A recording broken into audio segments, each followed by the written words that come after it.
Time once again for another Q&A with us, the British Fist, Gotcha. in it, blood indeed. A Q&A number 115. You guys know how to send questions in. Let's go to our first set of questions, which is from Ambrose Freak 95. If fans have stopped watching because wrestling is fake, why don't WWE and TNA make their events unscripted? Because if they're unscripted, then people won't know what to do. It won't flow as naturally. I mean, imagine if a match had really had an unscripted finish and no one knew what to do. It would just, I mean, there are elements which you can unscript because they feel more real, but you can't just make a whole event unscripted because people won't know what to say, won't know what to do, and it just wouldn't flow as well. Well, you say wrestling's fake. Careful now. The thing is, when it comes to unscripted, hardcore matches, brilliant. You can go ballistic throughout the night, do it. But the fact that's gone, it would be kind of weird, you know. One guy, like, if it was like Hogan and Michaels, unscripted match, no one would win. So, you know what I'm saying? I'm not going to let you pin me. I'm not going to let you pin me. Neither would put anyone over, would they? So in most cases, the WWE have to protect themselves or it'll be longer than a 3-hour Raw. Yeah, I see what you mean, but there are elements that can be unscripted, but not the whole event. Chris Sabin is being given an opportunity to challenge for the World Heavyweight Championship against Bully Ray by using option C, which he went on and won, of course. Do you hope this opportunity is used to build Sabin into a main event star, and would you be disappointed if he were to go back to the X Division mid-card? I don't think Sabin should be any kind of main event star, and I've said this many times, and I just think he should be in the X Division or the Tag Team Division. No way in fucking hell should Chris Sabin have even been anywhere near a World Heavyweight Championship. Just my opinion. Even though I'm glad that TNA are building up new stars in a way that fans, you could complain, but it's sometimes better than what other companies are. And number two, I think when you look at it, Chris Sabin, in past shows, I'm going to say this on behalf of the fans who don't think Sabin should be where he's at, his best match recently have been more against X Division wrestlers than main eventers. Yeah, and to be honest, what benefits are there of Chris Sabin being in the main event? I don't get it. I just think it makes TNA look Bush League, and I think there are many people out there that will agree with me. What are the best and worst moments in wrestling history? Too much of a scope, really, for us to say. I mean, some of the best moments in wrestling history are the most emotional ones. You could say Austin winning the belt at WrestleMania 14, you could say Eddie Guerrero and Chris Benoit hugging together at WrestleMania 20 was a massive emotional moment. Ric Flair retiring. Some of those are the best moments in wrestling because they get you invested as fans and it makes you think that that kind of thing is real. Whereas the worst moments are just some of the stupid fucking ass moments that you can't give two shits about. I think, you know, the retirements are always going to do it because WWE seem to put a lot of importance on that. Other moments that are not that, yes, when a wrestler's start from the bottom, climb his way to the top. Those moments when it finally happened, like Edge. Austin was a good example. Austin, you could say, well, for me, Triple H winning it for the first time, but numerous reasons like that. Worst, there's lows, like when Vince McMahon was giving out millions of dollars and then he had that fake death thing. Yeah, that was terrible. Let's just leave it there. We don't want to depress ourselves here. Do you believe the Chris Benoit conspiracy theories involving Kevin Sullivan? Don't know anything about them, so we're not going to comment on Lord Voldemort at this time. Rank these by beauty, 1 to 5. Oh, here we go. We've got AJ Lee, Taryn Terrell, Bernadette from Big Bang Theory, Everybody Loves Raymond's Deborah Moreau. I've been watching Everybody Loves Raymond. I love that show now. And Everyone Loves Raymond. And Taylor Swift. Okay, we'll do it one at a time. I guess Deborah Barone, I don't find her that attractive, unfortunately. Taylor Swift, too fake for me. Taryn Terrell, I guess AJ Lee, and then Bernadette. Bernadette to me is like I feel she's a very attractive female. What about you? Pretty close, even though I'd put Deborah Barone a bit more up because the brunette stuff, but the other order, correct, yes. Would you rather bury Magnus, who may one day hold the TNA Heavyweight Championship, or put the TNA Heavyweight title on Garrett Bischoff? Neither are good ideas. I would rather put the belt on Garrett Bischoff, and then TNA just realised that there's no way in fuck he can be in the main event, and that allows Magnus to still be built up and not be buried. Thing is, if you give it to Garrett somehow, some way, you know he's not going to be booked to keep it for long. Magnus, eventually he'll just come back and climb back up. I guess even if he gets buried, he'll probably still climb back up, eventually, to be honest. Renegade Man 83. Do you see the possibility of The Rock facing Daniel Bryan instead of Brock Lesnar at WrestleMania 30? If not, do you see them facing each other in the future since Daniel Bryan teased the idea of him fighting The Rock at Rosa? Look, look, guys. WWE only have The Rock for limited times. They need to put him in big matches. Rock versus Daniel Bryan is not a big match, for God's sake. Just because Daniel Bryan is this great technical wrestler and you love him, it doesn't mean he should be facing big stars like The Rock. Come on, let's be logical here. Let's think business. Come on. As much as Vince McMahon probably won't look into it because Vince McMahon's liking of Daniel Bryan hasn't always been the strongest, I think when we complain about characters who come back to the WWE and they all go straight after the top dogs like Triple H, Punk, and Cena, I guess maybe not The Rock, maybe someone could give Daniel Bryan a big match, but The Rock, I think he's too high class.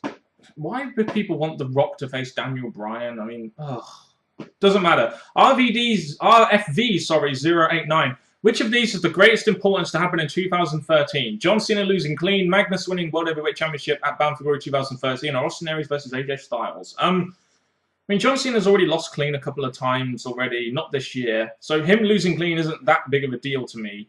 Magnus winning the World Championship, I think that's a big deal because Magnus is the kind of guy who I want to see have that push completed. AJ Styles and Austin Aries would be a good thing, but I don't think it'll be as important as a guy like Magnus winning the World Championship. You pretty much go in the order I would do it in RFB because John Cena losing clean depends who his opponent is. Magnus winning, yes, he's still in the stage of growing, so it needs to happen. And Aries AJ's happened. But that was a good match. Yeah, I mean, I believe this guy, RFE, probably means a pay-per-view or some kind of big match or something. Yeah. The way I saw it on that TNA show, it equals a good feud there. But I think in the order you put it in is the order I'd say it in. To Mr. Parkin, prior to the Shield debuting on the main roster, there was lots of praise for Dean Ambrose and Seth Rollins a year before their debut. No surprise, really, because they're internet guys and internet rounds are going to fucking jizz over them too. My question is, what would Roman Reigns like in NXT? Well, Roman Reigns in NXT, he was presented as this, I can beat anyone, I'm an arrogant guy because I'm the best kind of guy. When I saw Roman Reigns, I really saw a lot of how WWE would push one of their stars. Like, remember how they pushed Ryback at the beginning? He was beating jobbers and everything. They were trying to make him look as strong as possible. That's what they were doing with Roman Reigns on NXT. They were pretty much making him like this big, massive deal in NXT. And I'm not really surprised people didn't really like Roman Reigns all that much because, let's face it, he is more of a WWE Vince guy rather than an internet guy. But that's just that for you, I'm afraid. I think, even though it's not my question, I think Roman Reigns can still... The fact that there's the building, the fact that he's moved away from NXT, which is more out of Vince's hands, I think Triple H's hands more. I think there's a chance now Roman Reigns is... eventually, when the Shield break up or despart, he could continue to grow. I think Dean Ambrose and Roman Reigns could be stars for WWE. I'm not too sure about Seth Rollins. Rank these in order from 1 occurring the most and 4 occurring the least. Number of times John Cena will be world champion. Number of days Mr. Parkin has gone about shaving his beard. The number of times NJ has done the what's up in his YouTube videos. The number of people Kelly had to sleep with backstage to get the Divas title shots. I guess the one that occurs the least is probably Kelly. Yeah, then it's John Cena. Then it's the amount of days I've gone without shaving. And then it's your what's ups because we've done like 800 videos, so that means you've done it like 800 times plus the one on your channel, probably 1,000 times, maybe more than that because you've done it multiple times in some videos. You know, video streets everywhere, even you people are doing it. Really true. You did it in that video that one time. SCFC Sam 10. Where would Christian BF Edge was still active in WWE? Probably where he is now. I mean, I know he's going after the World Heavyweight Championship, but really he's a mid-carder. I'm sorry, that's just the best Christian will ever do in WWE, I'm afraid. Edge, if he didn't have that sad injury, I think Christian, the fact that Edge is always seen as supreme over Christian. Yep. There may be Christian versus Edge, but he would always be in the mid-card. This is a good question. Release, change character, or push these wrestlers? Okay. Wade Barrett. I'll say push for now. I'd say change character and push. Kofi Kingston, change character. Change character. Jack Swagger. Release. Is that there? I can't really give either any one of them. John Cena, change character. Yes. Sheamus, again, change character. Cody Rhodes, push. Change character. Well, he's doing okay with push. Yeah. Ryback. Release. I'd say change character and push. Zack Ryder. Change character. Release. So that's not so internet banned. Release. But Bo Dallas. Change his character desperately and maybe push him. There you go. What's your favourite submission that is currently used? Go you on this one. Triangle hold. I like AJ Styles' calf killer. I think that's a pretty good submission hold. Just my opinion. Danny Allmark, what do you think makes a good Royal Rumble match? Okay, surprise returns. How long a couple of people go in the Rumble, you know, like mid-carders that make themselves look better. The way I see it is good finishes. When it comes to the last three, last two, the way they present the finish, like Shawn Michaels, Rey Mysterio, and stuff like that. The Rey Mysterio thing and everything. That's really the winner is really important. The winner has to be someone with some kind of story, like Rey Mysterio, or who needed that kind of win to get to the main event. Very true, because obviously, depending on the winner, is the future of the WWE. The other thing I was thinking was, it's a small one. That's why maybe I should have said it earlier. Is storylines that come out of the Rumble. That's a good one. I agree with that as well, setting up to a WrestleMania or something. There are loads of little things that go into Royal Rumble matches, like face-offs, like you said, continuation of feuds, etc. Spots. You have to have one or two special spots in there, like the Kofi Kingston handstand and John Morrison cat jump and everything. JDZ98, you have to release one. Wade Barrett, Cody Rhodes, Damian Sandow. Right now, I would unfortunately have to say Wade Barrett. I would have gone Cody Rhodes, even though he's in a feud with Damian Sandow. Out of all three, Wade Barrett, I felt could have been a main eventer. Sandow, he's great on the mic, and Cody, for a long time now, he's just not had it. Yeah. Howard Starr, if you could give John Cena a new gimmick instead of a rapping moron, which one would you choose? New gimmick for John Cena. I mean, frustrated wrestler. You know, frustrated top guy that can't get the approval of the crowd. That, or my one would be, there's a wrestler he just cannot beat. Like when Rock was facing Austin, he just couldn't get that job done at WrestleManias. I think Cena needs to find someone that he just cannot beat, and that frustrates him and brings out a new John Cena. It's necessary. Mr. TNA 2005. Hello.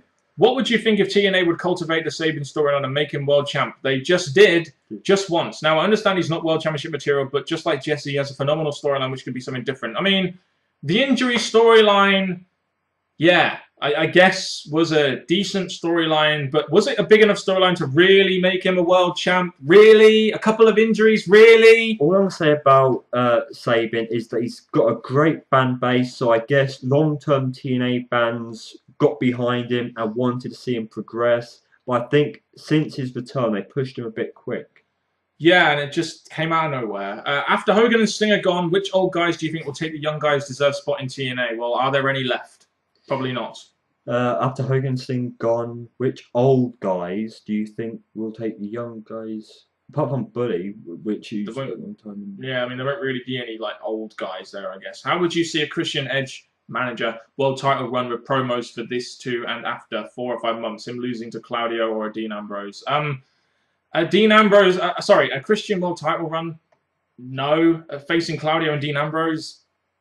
No, because they wouldn't really be that much of a threat, so no. And plus the matches would be good, but they would be just like, really, who cares? I think Christian, he's nowhere near an Edge, and the fact that WWE, because he's a name in WWE, that's why they put him back in the title picture. If he went against Dean Ambrose, great, but for the fans that don't feel that Christian should be in the main event, it wouldn't work. I mean, is it really a one-way championship match, you know, from a pay-per-view worthy one at this point? No. If Y2J were to have a match in TNA at Bound for Glory, who would you put him up against? Probably AJ Styles or Austin Aries, one of the two. I'm going to go with the one that, you know, people just won't agree with, but I think it'd be good, Chris Sabin. Oh, fucking hell. Romania is known to have the most beautiful girls in the world. Really? Don't know about that. And most even if compared, Romania alone against 200 Nations United. Which country do you think is the second in that category? Of course, far away. So which country do you feel has the most beautiful women? Well, my most beautiful girl came from Italy, but that's just me. Yeah, with me, I mean, I don't know. England? because that's where my girlfriend comes from, I guess. So, yeah, there we go. Fury179201. Who do you guys think will be the next face of TNA, Magnus or Jay Bradley? Well, that's obvious. Magnus. Jay Bradley isn't going to be a face of TNA. ESF Andy011.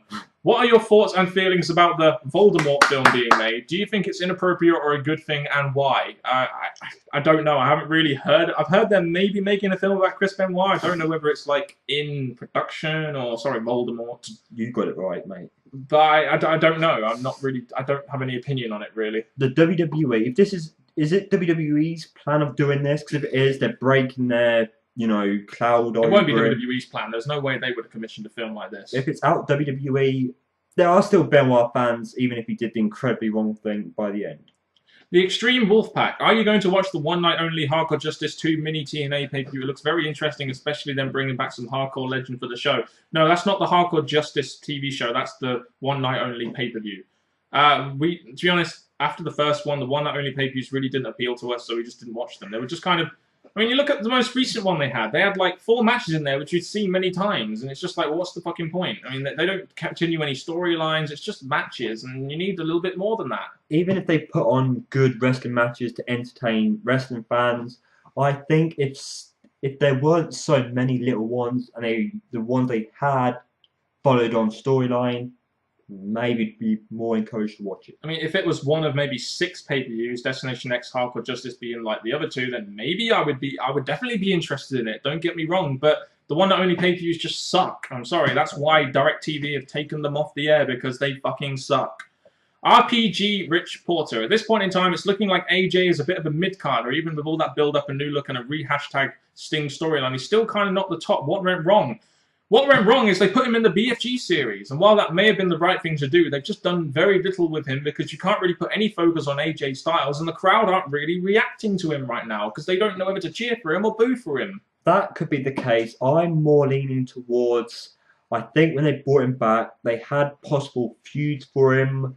When he went to the Bound for Glory series, TNA must have had a change of idea because of this whole Chris Sabin, and I think they just had a change of plan somewhere during AJ's return. Yeah, just as soon as he got in the BFG series, he just became, in my opinion, quite irrelevant. That's just how I feel. Is Ziggler going to be a jobber champ every time he wins the title?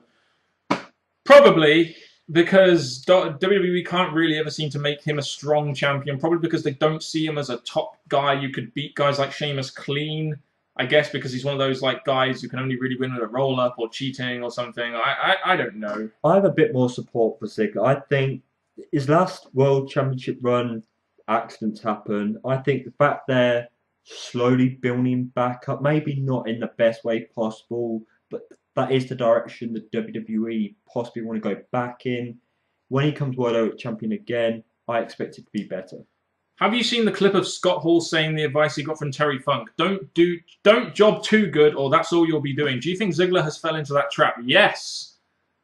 Ziggler is very good at selling for others. He's very good at making others look good. But unfortunately, it comes at the expense of really him not looking all that good. And unfortunately, a lot of the people that have gone to the top in the business are people that make themselves look good in the process of making others look good. You look at Shawn Michaels. He's made other people look good.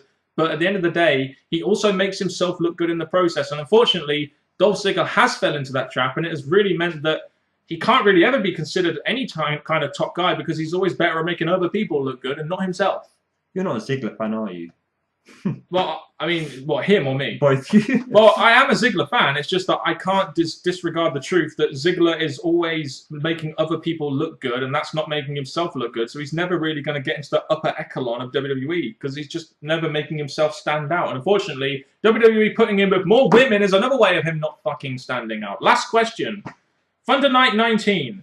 How entertaining would a promo battle be between Damien Sandow and Bray Wyatt? Just imagining it now.